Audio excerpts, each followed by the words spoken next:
Now, here's how they are tracking. As we figured, Adrian Beltre, no problem at all. You need 75%. He's tracking with, 108 known ballots at 98%.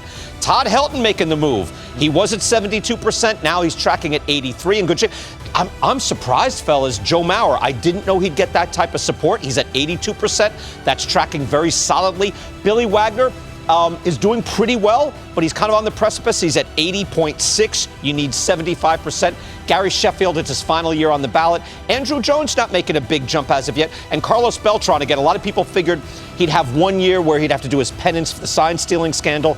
He came in and debuted at 46.5%, but he's still only at about 68%. So that's not going to get it done in year one. Normally, Jim, you come down a little bit after that. But I think the lead here is Joe Mauer is tracking to get in this year. Well, we talked about it yesterday. I mean, personally, a teammate, friend, but this guy had elite bat skills. 3 batting titles at the catcher position.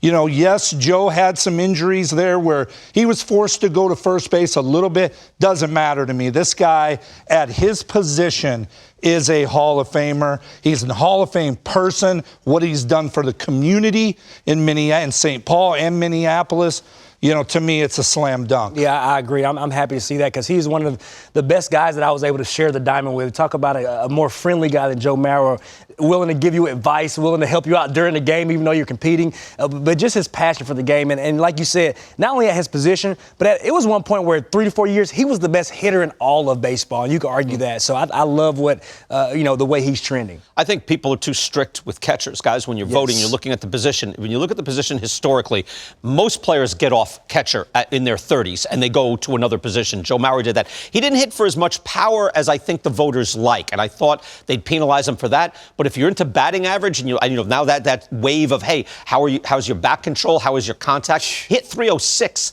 lifetime. His WAR is up in the 50s. He's one of the top 10 catchers in history. Jorge Posada fell off the ballot, didn't get 5%. One of the better offensive, catchers of his era, and he fell off the ballot. So I think we're a little too tough on catcher. I'm glad to see Mauer doing as well as he's doing.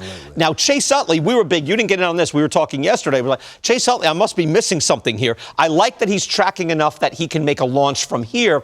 But I am a little disappointed in people not recognizing Chase Utley wasn't a very good player. Chase Utley was a great player. Yeah, he was, and he played with an intensity that I really admired. And as a young player coming up, watching Chase Utley, watching Jimmy Rollins up the middle, he really set a standard for how you should respect the game and play the game. And not only did he respect the game and play the game, he played at a high level. And what he was able to do for that city of Philadelphia, what he was able to just do for baseball, I agree with you. It's a little bit of a head scratcher. And I just wonder why. We've been tough on second basemen. You bring up Chase Utley, and I continue to say, what about Jeff Kent? I mean, Jeff Kent should have gotten it. By the way, but so just like you said, being tough on catchers, being tough on second base. I mean, I agree with you, BK. I think he should be trending in a much higher direction. Kent got caught up in a sabermetric wave. So if that sabermetric wave is happening, then where's Chase Utley? I'm wondering, what exactly are you thinking? By the way, I'm big on Jimmy Rollins, by the way.